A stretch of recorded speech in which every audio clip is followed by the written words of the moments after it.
Hey, and welcome to my video Fiscal Voyage. My name is Felix, and this stock analysis video was suggested by the Capitalist Investor. Thank you for commenting and suggesting me to do stock analysis on Johnson & Johnson. Before we start with the current stock analysis of the company, I did one way back in December of 2017, and I'm going to go over it first before we start with the current stock analysis. If you're new to the channel, make sure to hit that subscribe button because I like to go over different companies and do stock analysis of companies that you guys suggest. December 27, 2017, the company had a price at $140.52, and my fair value price at that time was $117.84. And if we look, I had a hold recommendation for Johnson & Johnson at that time period, and it was because the valuation was almost 20% overvalued to the fair value estimates. So if we go back to Johnson & Johnson chart on that time period, there was, which is 2017, December, about here. So around this time period, it spiked a little bit, but then it dropped in the beginning of the year in February of 2018, and then just went on a downturn. So over here was definitely a great time period, which was around 125 to got as low as 119. But if you, let's say if you bought it at 123, it had a fair overvaluation to my fair price of 4.2%. So it was overvalued by 4.2%. If times Johnson & Johnson picked up from then, and then it dropped up to 126, got low as 122, 126. But let's say if you got it at 128, it was overvalued by 8%. So even though it never was as low as undervalued, and that gave that 10% margin of safety, because this is such a high quality company, and I'll talk more in the stock analysis about that even though it may be overvalued, it might present some opportunities, and I'll go over that in this stock analysis. Okay, so here's the new updated stock analysis on Johnson & Johnson, ticker symbol J&J. The company is a multinational corporation founded in 1886 and develops medical devices, pharmaceutical, and consumer packaged goods. The company includes some 250 subsidiary companies with operations in 60 countries and selling products in over 175 different countries. Let's look at the fundamentals for Johnson & Johnson. From 2010 to 2019, the company had revenue growth of 3.2% annually and net income at 1.4% in that same time year period. Of course, bigger companies tend to grow revenue at a lower rate as they mature. So this is expected here.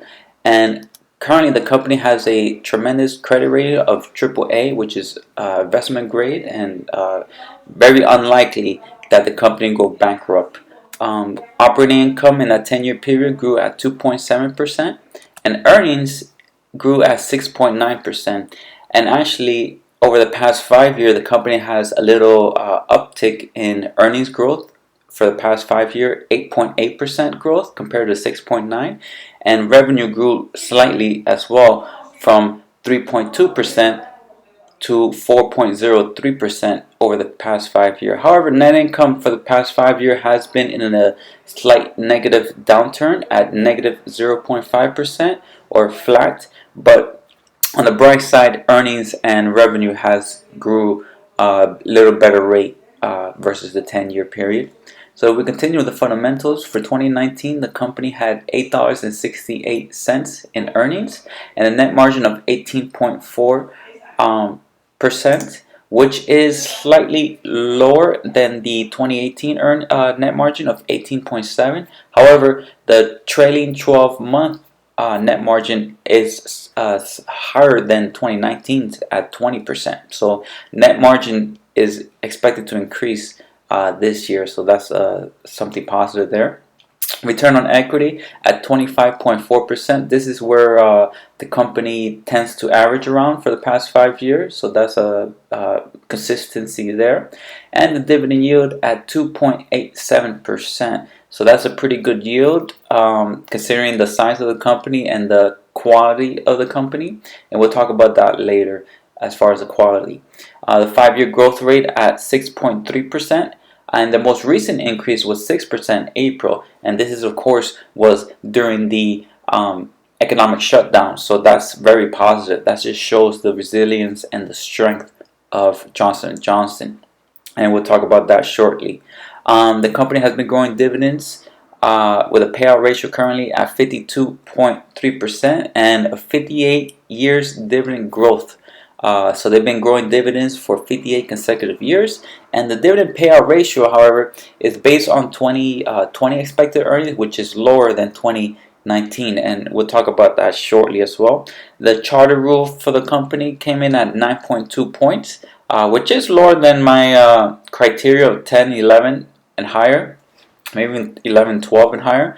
But because the company is such a well-run company, I think 9 is okay, but not great, but it's still good there. And the 5-year dividend yield average is only 2.66%, and so they're currently 2.87% is higher than the 5-year average, which might be an indicator that the company is undervalued, but we'll look at that later.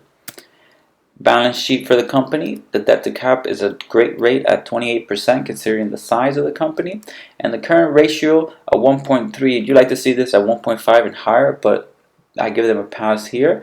However, the debt to equity ratio is 0.45, which is real good, and the interest coverage have 81 times. So the interest coverage is very well covered, so the company likelihood of being bankrupt is very, very low, and that's why they have a AAA credit rating. The price to book ratio currently is higher than the 5-year average at 6.05 versus the 5.16 average. And future outlook for the company, 2020 earnings are expected to be $7.71, and 2021 $9.06. For context, 2019 earnings was $8.68. So as you can see, 2020 is expected to be lower. However, they're expected 2021 to be higher than 2019. So that's very positive. So after this year, the company is expected to grow earnings. And CFRA has a projected earnings growth of 5% for the next 3 years. And my dividend drill return model came in at 10.2%, so this beats my criteria of 9% or higher. So you're projected to return about 10% in annual return if the company purchases it at this price. But we'll talk about that more later. The current PE is at 17, and with a forward PE of 15.5. I use the forward PE based on 2021 expected earnings. So that's how you get a PE of 15.5. versus the 5-year average PE of 16.8. So this is an indicator that may be undervalued based on the 2021 expected earnings. And let's look at the fast graphs here. The black line, the monthly closing price. The orange is the earnings with a 15 multiple. And the blue line is a normal PE multiple of 16.7. And again, you can see here the company blended PE is 17.6. So it is slightly higher than the normal PE. However, if you look at 2021 earnings, like I mentioned, it's increasing and going to be higher than 2019 at $9.06. So, you could probably use this year as an opportunity here to purchase shares. Like I actually purchased shares around April at $130. So I was fortunate there. But as you can see here, the total annual rate of return of 9.6 all the way up to 2022 is very respectable rate of return for such a high quality company. So I think that's very promising there, but it does look fairly valued based on the fast graph here. And also you can notice the earnings have been very in the upward trend where 20 2013 had 8% growth, 2014 8% growth, and 2016 9%. And they had a great year in 2018, a 12% earnings growth. So that was a good year there. And also, there's been opportunities where you got pretty close to a 15 PE multiple. For example, in August of 2019, it had almost 15 PE, as well as mid of 2018, and as well as mid 2015, where the price was almost had a 15 multiple. So there's been plenty of opportunities, and also opportunities when the company was overvalued. But looking at today's price, it looks like it's fairly valued. And let's look at the fair prices of the different analysts. CFRA has a fair price of $114.17, Morningstar at $133, FastGraph at $151 and 57 cents. This is based on a PE of 16 of 2021 expected earnings. Yahoo at $164, and my dividend discount model analysis at $109. For the dividend discount model analysis, I use 6% dividend growth for the next 3 years and 5% after that, with a discount rate of 9%. I use the 9% because since the company is not really a high growth company, I think a discount rate of 9% is fair. So averaging out the 5, we get a fair price of $134.40. And currently, as of today, or this morning, the company goes for $140.63. That means it's overvalued by 4.4%.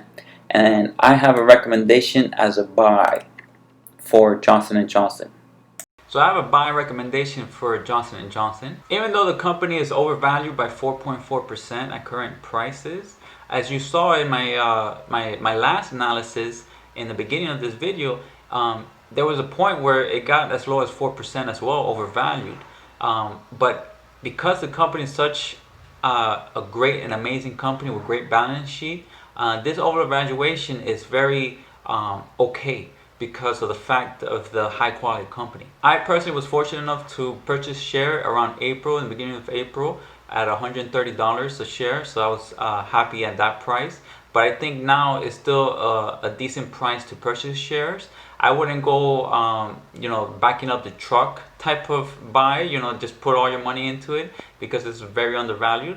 No, but I think if you don't have shares of Johnson & Johnson, I think now is a good opportunity or a good price point to maybe open a position. And if you purchase shares at a higher rate before now, I think now is a good time to purchase shares and lower your cost average, because 2021 expected earnings is going to be higher than 2019's, and 2022 is going to be higher than 2021, and things like that, because the company continues to grow. But again, when I have a buy recommendation, it's more of go ahead and do your own research, because I think it's presents a value at current prices, but make sure you do your own research. And again, if this is your first time visiting my channel, make sure to hit that subscribe button for more videos like this, and I hope you enjoy it. And if you did, hit that like button. And thank you, and I'll see you guys in the next video.